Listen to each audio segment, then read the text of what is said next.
বঙ্কিমচন্দ্র চট্টোপাধ্যায়ের সেই ঐতিহাসিক উপন্যাস, বিখ্যাত উপন্যাস, বহু চর্চিত উপন্যাস আনন্দমঠ। আনন্দমঠের তৃতীয় খণ্ডের থেকে আমরা পড়াশোনা করছি। আজকে পড়ব তৃতীয় খণ্ডের পঞ্চম পরিচ্ছেদ। কথা প্রসঙ্গে বলে রাখি, আমি যখন বিভূতিভূষণের গল্প পড়ছি বা মানিক বন্দ্যোপাধ্যায়ের গল্প পড়ছি বা প্রেমেন্দ্র মিত্রের গল্প পড়ছি এবং ইত্যাদি, তখন সেখানে আমার ওই দুজন, তিনজন, চারজনের ভিউ অতিক্রম করে তুলনামূলক ভিউ একটু বাড়ছে।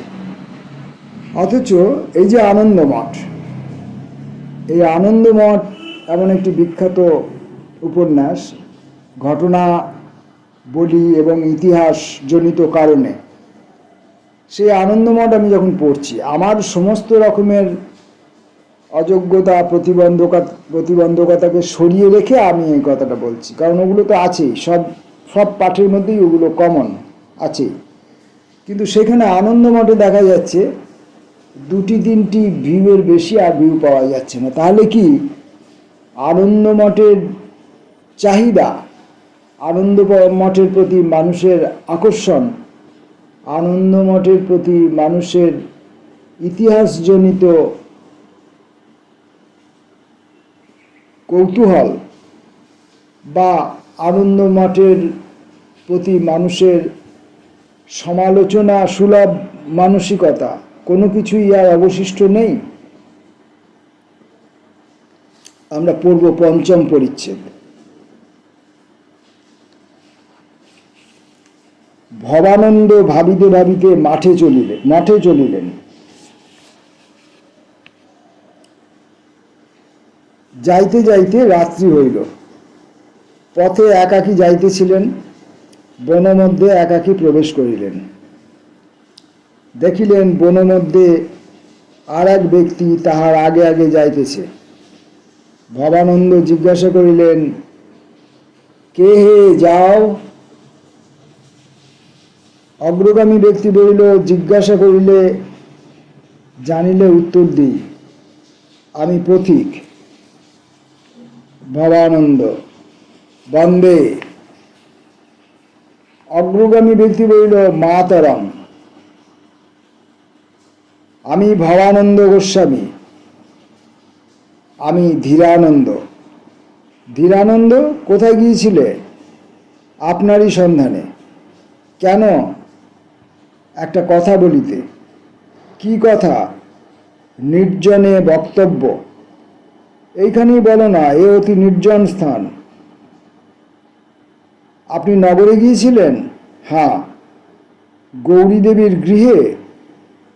তুমিও নগরে গিয়েছিলে নাকি? সেখানে একটি পরমা সুন্দরী যুবতী বাস করে। ভবানন্দ কিছু বিস্মিত, কিছু ভীত হইলেন, বললেন, এ সকল কি কথা? ধীরানন্দ, আপনি তাহার সহিত সাক্ষাৎ করিয়াছিলেন? ভবানন্দ, তারপর? ধীরানন্দ বললেন, আপনি কি কামিনীর প্রতি অতিশয় অনুরক্ত? ভবানন্দ কিছু ভাবিয়া বলিলেন, ধীরানন্দ, কেন এত সন্ধান লইলে? দেখো ধীরানন্দ, তুমি যাহা বলিতেছ তাহা সকলই সত্য। তুমি ভিন্ন, আর কয়জন এ কথা জানে? আর কেহ না। তবে তোমাকে বধ করিলেই আমি কলঙ্ক হইতে মুক্ত হইতে পারি? পারো। ভবানন্দ বলল, আইসো, তবে এই বিজন স্থানে দুইজনে যুদ্ধ করি। হয় তোমাকে বধ করিয়া আমি নিষ্কণ্টক হই, নয় তুমি আমাকে বধ করিয়া আমার সকল জ্বালা নির্বাণ করো। অস্ত্র আছে? ধীরানন্দ, আছে। শুধু হাতে কার সাধ্য তোমার সঙ্গে এ সকল কথা কয়? যুদ্ধই যদি তোমার মত হয় তবে অবশ্য করিব। সন্তানে সন্তানে বিরোধ নিষিদ্ধ, কিন্তু আত্মরক্ষার জন্য কারোর সঙ্গে বিরোধ নিষিদ্ধ নহে। কিন্তু যাহা বলিবার জন্য আমি তোমাকে খুঁজিতেছিলাম তা সবটা শুনিয়া যুদ্ধ করিলে ভালো হয় না? ক্ষতি কি, বলো না? ভবানন্দ তরবারি নিষ্কাশিত করিয়া ধীরানন্দের স্কন্ধে স্থাপিত করিলেন। ধীরানন্দ না পারায়। ধীরানন্দ বলিলেন, আমি এই বলিতেছিলাম তুমি কল্যাণীকে বিবাহ করো। কল্যাণী তাও জানো? ধীরানন্দ, বিবাহ করো না কেন? তার যে স্বামী আছে, বৈষ্ণবের সেরূপ বিবাহ হয়। ভবানন্দ, সে ন্যাড়া বৈরাগীর, সন্তানের নহে, সন্তানের বিবাহই নাই। ধীরানন্দ, সন্তান ধর্ম কি অপরিহার্য? তোমার যে প্রাণ যায়, ছি ছি, আমার কাঁধ যে কাটিয়া গেল। বাস্তবিক এবার ধীরানন্দের স্কন্ধ হইতে রক্ত পড়িতেছিল। ভবানন্দ, তুমি কি অভিপ্রায়ে আমাকে অধর্মে মতি দিতে আসিয়াছ? অবশ্য তোমার কোনো স্বার্থ আছে? ধীরানন্দ বলিল, তাহাও বলিবার ইচ্ছা আছে, তরবারি বসাইও না, বলিতেছি। এই সন্তান ধর্মে আমার হাড় জর্জর হইয়াছে। আমি ইহা পরিত্যাগ করিয়া স্ত্রী পুত্রের মুখ দেখিয়া দিনাতিপাত করিবার জন্য বড় উতলা হইয়াছি। আমি এ সন্তান ধর্ম পরিত্যাগ করিব, কিন্তু আমার কি বাড়ি গিয়া বসিবার জো আছে? বিদ্রোহী বলিয়া আমাকে অনেকে চেনে। ঘরে গিয়া বসিলেই হয় রাজপুরুষে মাথা কাটিয়া লইয়া যাইবে, নয় সন্তানেরাই বিশ্বাসঘাতী বলিয়া মারিয়া ফেলিয়া চলিয়া যাইবে। এই জন্য তোমাকে আমার পথে যাইতে বলিতে চাই। কেন? আমায় কেন? সেইটি আসল কথা। এই সন্তান সেনা তোমার আজ্ঞাধীন। সত্যানন্দ এখন এখানে নাই, তুমি ইহার নায়ক। তুমি এই সেনা লইয়া যুদ্ধ করো, তোমার জয় হইবে, ইহা আমার দৃঢ় বিশ্বাস। যুদ্ধ জয় হইলে তুমি কেন স্বনামে রাজ্য স্থাপন করো না? সেনা তো তোমার আজ্ঞাকারী, তুমি রাজা হও। কল্যাণী তোমার মন্দোদরী হোক, আমি তোমার অনুচর হইয়া স্ত্রী পুত্রে মুখাবলোকন করিয়া দিনাতিপাত করি আর আশীর্বাদ করি। সন্তান ধর্ম অতল জলে ডুবাইয়া দাও। ভবানন্দ ধীরানন্দের স্কন্ধ হইতে তরবারি ধীরে ধীরে নামাইলেন। বলিলেন, ধীরানন্দ, যুদ্ধ করো, তোমায় বধ করিব। আমি ইন্দ্রিয় পরবশ হইয়া থাকিব, কিন্তু বিশ্বাসন্তা নয়। তুমি আমাকে বিশ্বাসঘাতক হইতে পরামর্শ দিয়াছ, নিজেও বিশ্বাসঘাতক। তোমাকে মারিলে ব্রহ্মহত্যা হয় না, তোমাকে মারিব। ধীরানন্দ কথা শেষ হইতে না হইতেই ঊর্ধ্বশ্বাসে পলায়ন করিল। ভবানন্দ তাহার পশ্চাৎবর্তী হইলেন না। ভবানন্দ কিছুক্ষণ অন্যমনা ছিলেন। যখন খুঁজিলেন তখন আর তাহাকে দেখিতে পাইলেন না।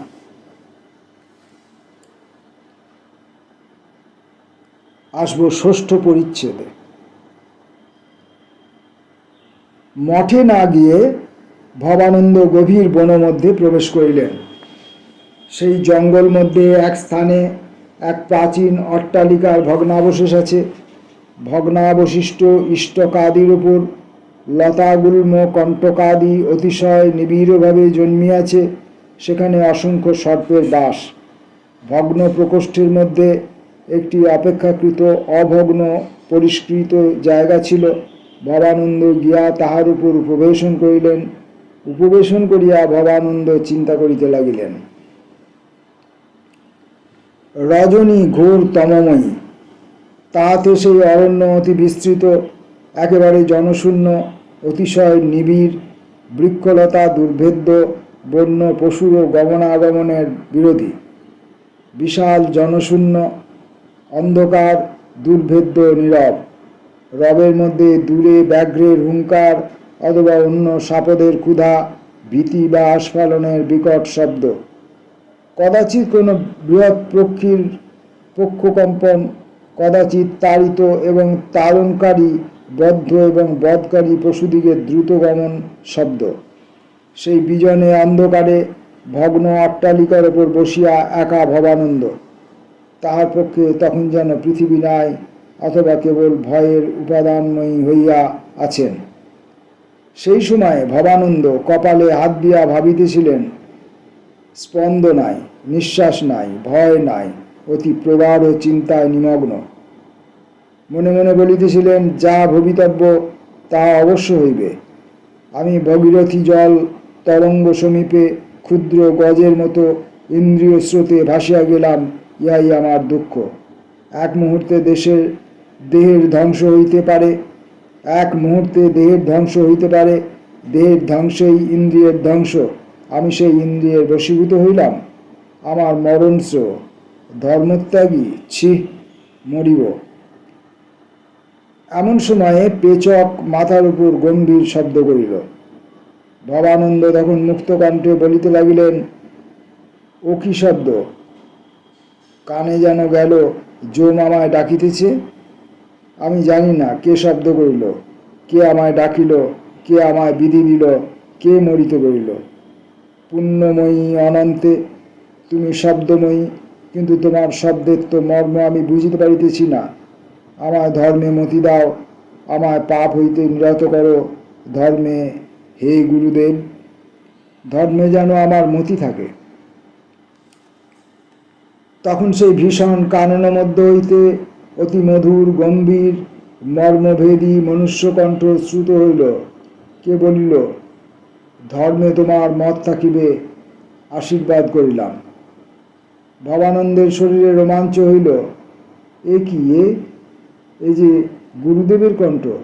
মহারাজ, কোথায় আপনি? এ সময়ে দাসকে দর্শন দিন। কিন্তু কেহ দর্শন দিল না, কেহ উত্তর করিল না। ভবানন্দ পুনঃ পুনঃ ডাকিলেন, উত্তর পাইলেন না। এদিক ওদিক খুঁজিলেন, কোথাও কেহ নাই। যখন রজনী প্রভাতে প্রাতঃসূর্য উদিত হইয়া বৃহৎ অরণ্যের শিরস্থ শ্যামল পত্র রাশিতে প্রতিভাসিত হইতেছিল, তখন ভবানন্দ মঠে আসিয়া উপস্থিত হইলেন। কর্ণে প্রবেশ করিল, হরে মুরারে, হরে মুরারে। চিনিলেন সত্যানন্দের কণ্ঠ, বুঝিলেন প্রভু প্রত্যাগমন করিয়াছেন। আনন্দমঠের পাঠ আজকের মতো এই পর্যন্ত।